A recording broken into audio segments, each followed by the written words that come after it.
ces derniers temps, les amis, c'est très grave concernant l'immigration canadienne. Il y a tellement de réformes, il y a tellement de choses qui sont en train de changer.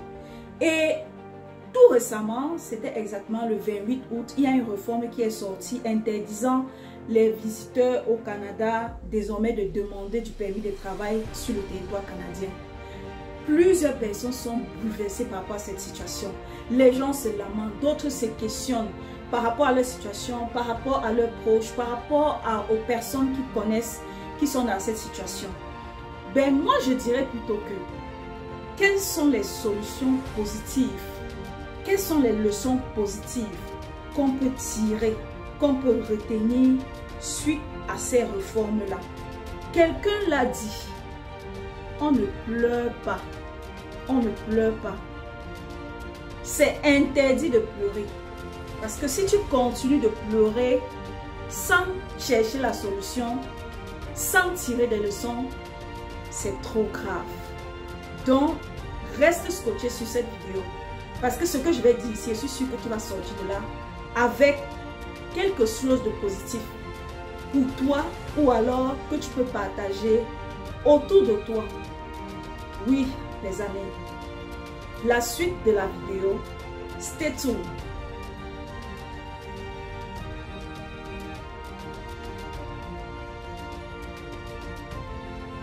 Bienvenue dans cette chaîne. Moi, je m'appelle Nadège. Donc, dans cette chaîne, vous allez trouver une panoplie de sujets qui tournent autour du business, du bien-être et certains sujets qui peuvent aider dans la vie active.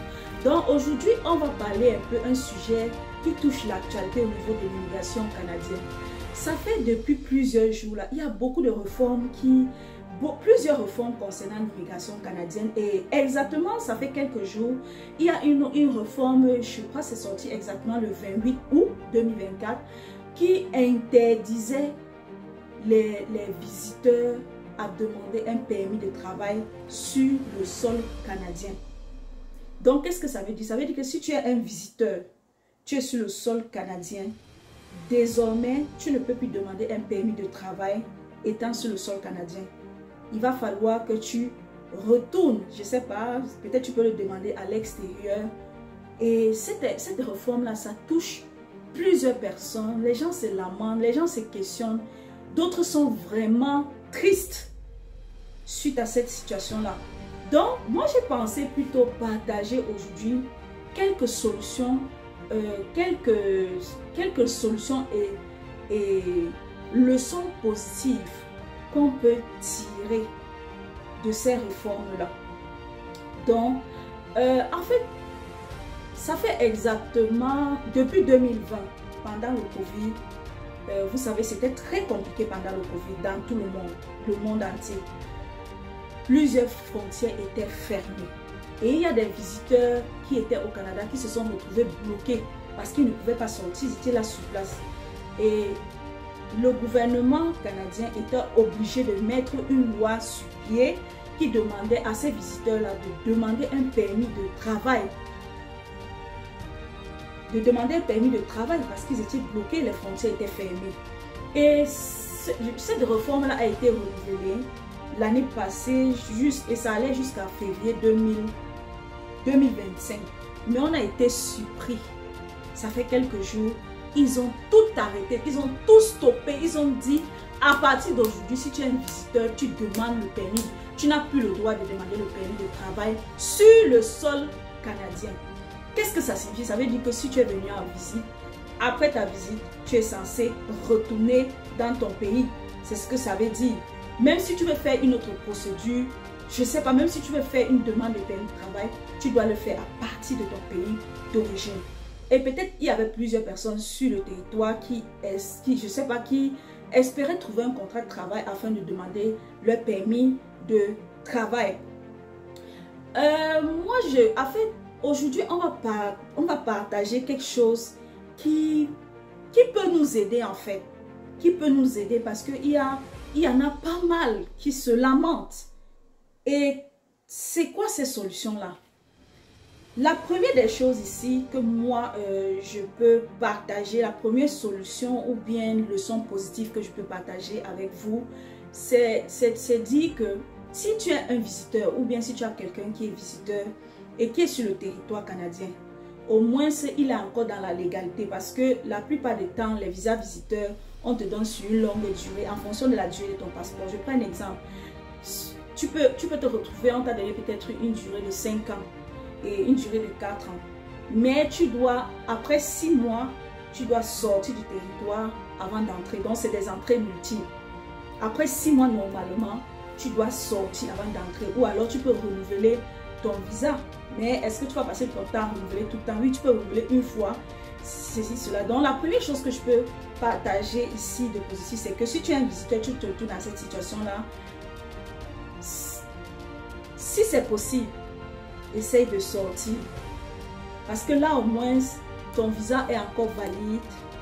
Tes infos, tu es encore dans la légalité. Et à partir de l'extérieur, tu peux essayer de réfléchir comment tu peux faire une autre procédure où tu peux entrer sans problème.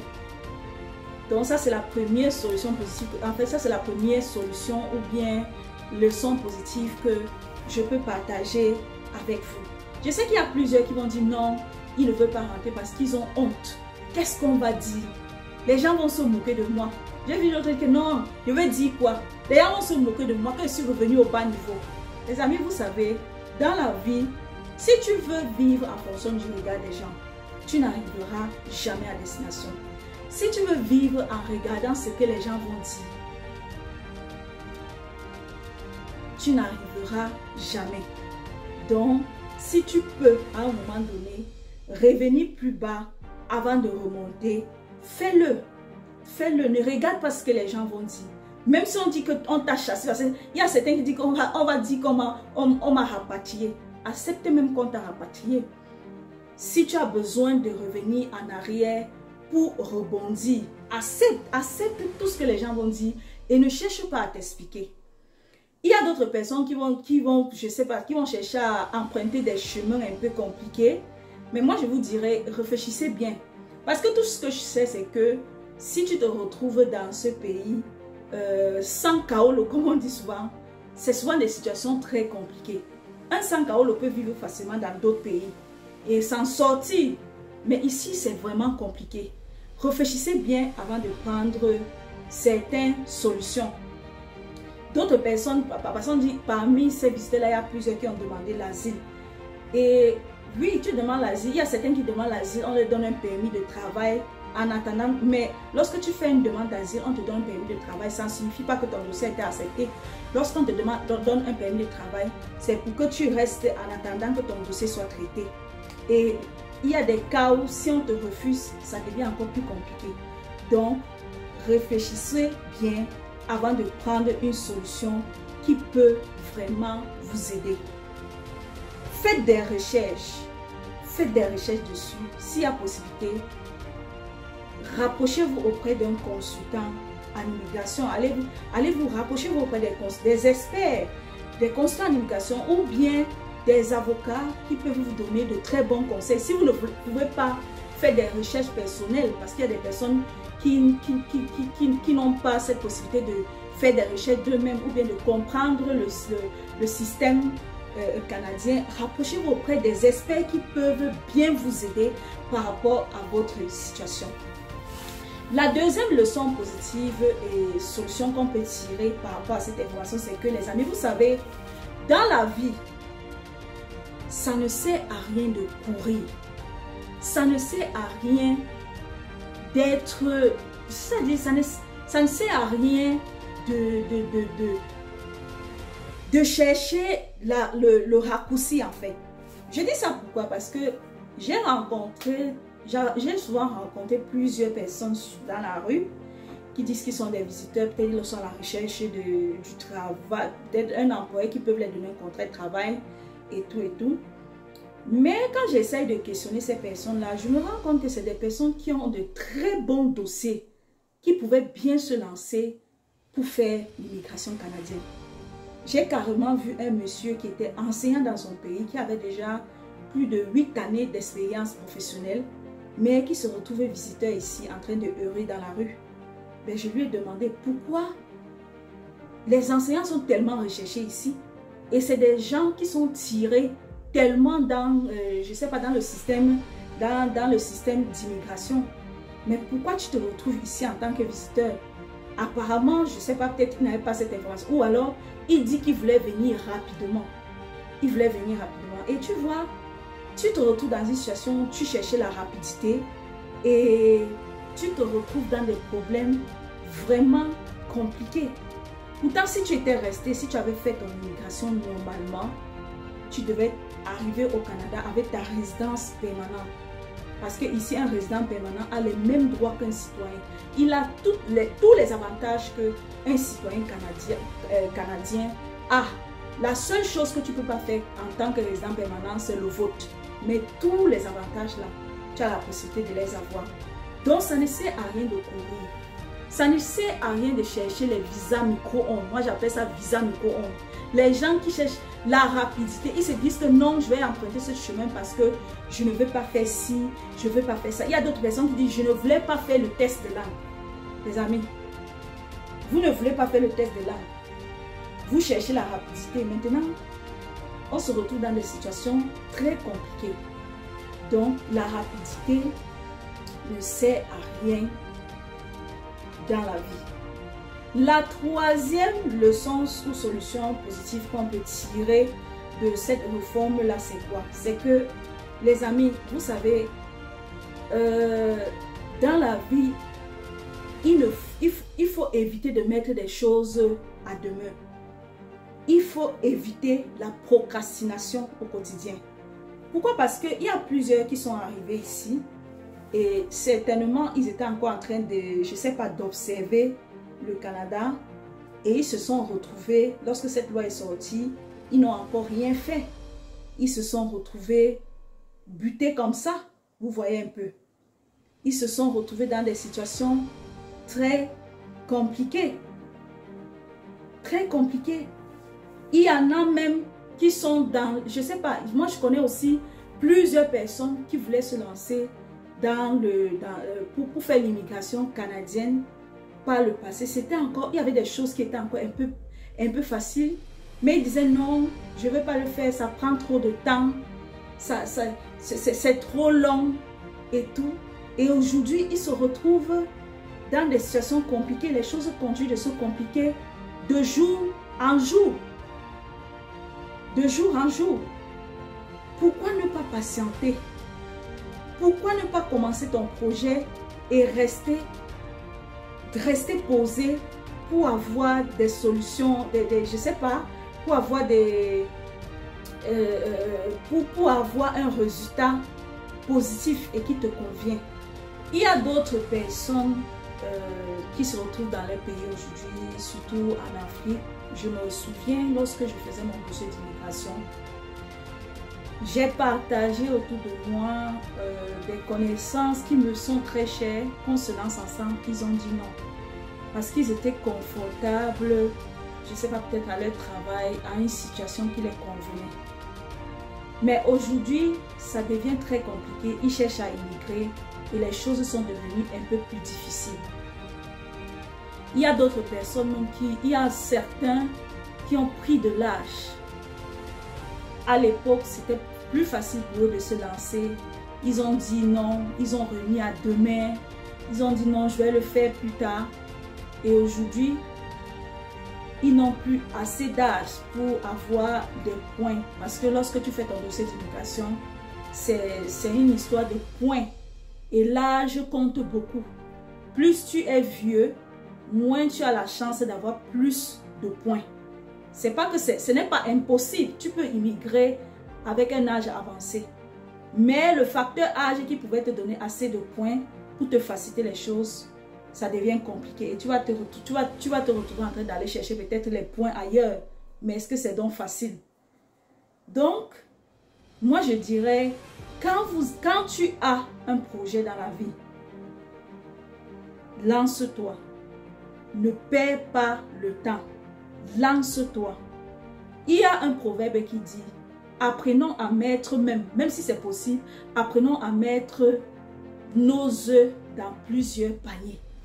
Apprenons à mettre nos œufs dans plusieurs paniers. Parce que, en même temps, je dirais que à l'époque, il y a des personnes qui avaient une bonne situation dans leur pays, qui avaient un bon travail, mais ils n'ont pas hésité à faire le dossier d'immigration. Et ils allaient tout doucement. Ils allaient tout doucement. Ils ont évité de laisser leurs œufs dans un seul panier. Mais parmi ces personnes-là, il y en a que, en cours de chemin, ils ont perdu leur emploi. Ils ont perdu leur emploi et peut-être c'est cette immigration-là qui était comme leur deuxième plan qui les a sauvés aujourd'hui. Donc, toi qui me regardes, je te dis, toi qui me regardes, partage, même si ça ne te concerne pas, partage ça avec ton entourage. Quand tu as un projet, mets-toi là-dessus. Mets-toi là-dessus, ça prend du temps. Ce qui est bien avec l'immigration, c'est que quand tu te lances, ça n'empêche rien dans ta vie. Même si tu es célibataire, demain tu te maries, tu peux ajouter juste, tu peux mettre ton dossier à jour. Même si tu n'as pas d'enfant, si tu accouches, tu mets ton dossier à jour. Il n'y a pas la rapidité dans ça. Il n'y a pas les gens sont pressés. On ne sait même pas où est-ce qu'ils vont. Les gens veulent la facilité et ça devient très compliqué. Moi, je me rappelle à notre époque, on a fait nos dossiers, mais on a commencé des dossiers. C'est après 5 ans qu'on a eu une réponse concernant la résidence permanente. Mais entre-temps, tu vivais ta vie tranquille. Tu faisais ta vie comme si rien n'était et puis ton dossier avançait. J'ai dit 5 ans. Aujourd'hui même, il y a des procédures qui font environ 1 an, qui sont un peu plus rapides. À notre époque, tu pouvais même faire 5 ans, 6 ans de procédure. Mais tu restes là. Et aujourd'hui, les choses sont même plus faciles parce que tu as la possibilité de faire en ligne, tu as la possibilité de suivre tes choses en ligne. Allez, je me souviens, avant, il n'y avait pas trop la possibilité de déposer ces dossiers en ligne. Hein. Il fallait faire des choses sur papier. C'était vraiment compliqué. Parfois, on envoyait des dossiers. Je dis sur papier, on partait expédier à DHL. Le jour qu'on reçoit ton dossier, c'est qu'on t'envoie même l'accusé de réception. Mon ami, c'est-à-dire tu peux pas t'acheter. Tu fais en fait. J'ai dit c'était comme une victoire. Le fait qu'on t'envoie l'accusé de réception, qu'on a reçu ton... Même pas qu'on a traité, on a reçu ton dossier. Mon ami, ça te donne une joie au cœur. Tu fais. Mais de nos jours, c'est pas comme ça. Mais les gens veulent toujours la rapidité. La rapidité. Et ces personnes-là qui ne veulent pas faire le test de langue là, vous croyez que vous allez faire comment? Même si tu arrives ici avec un visa visiteur et que tu as trouvé un emploi, un permis de travail. Après ton permis de travail, il va falloir que tu demandes une résidence permanente. Tu vas toujours finir par faire le test de langue que tu fais. Oui, parce qu'il y a plusieurs personnes, ils font le test, c'est-à-dire, on les demande d'aller s'inscrire pour le test de langue. Ils disent non, les délais sont longs. Au début, c'était peut-être, tu pouvais attendre 2 mois de délai. 3 mois pour faire ton test de langue.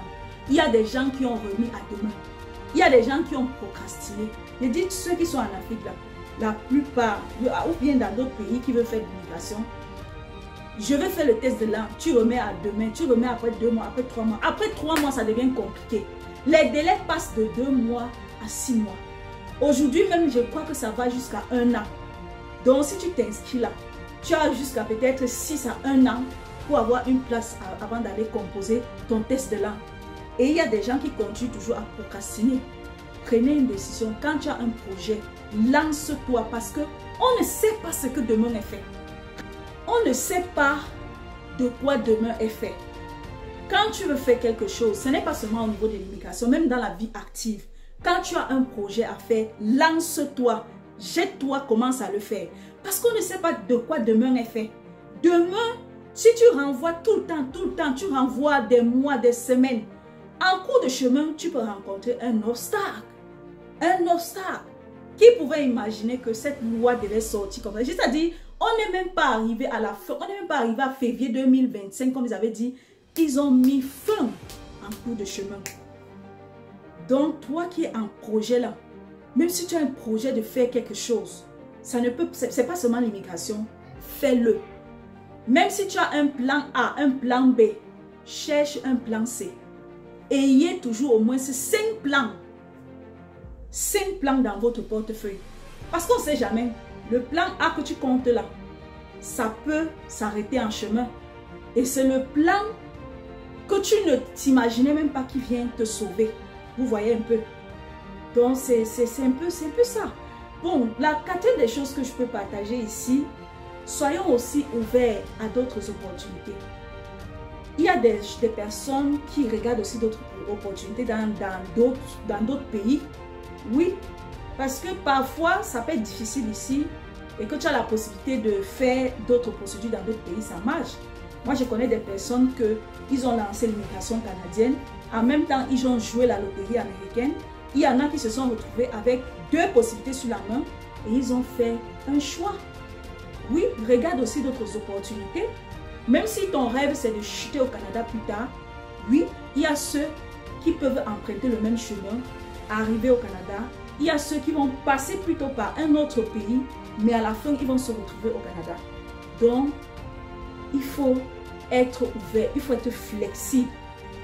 Il faut regarder d'autres choses qui tournent autour de soi pour multiplier ses chances. Ce n'est pas seulement...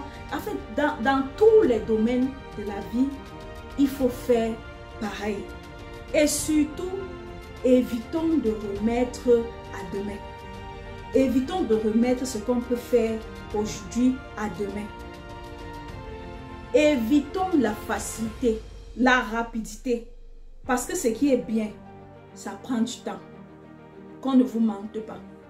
Les bonnes choses prennent du temps. Le bon succès là, ça te demande de prendre du temps. Ça te demande parfois même de traverser des obstacles pour arriver à destination.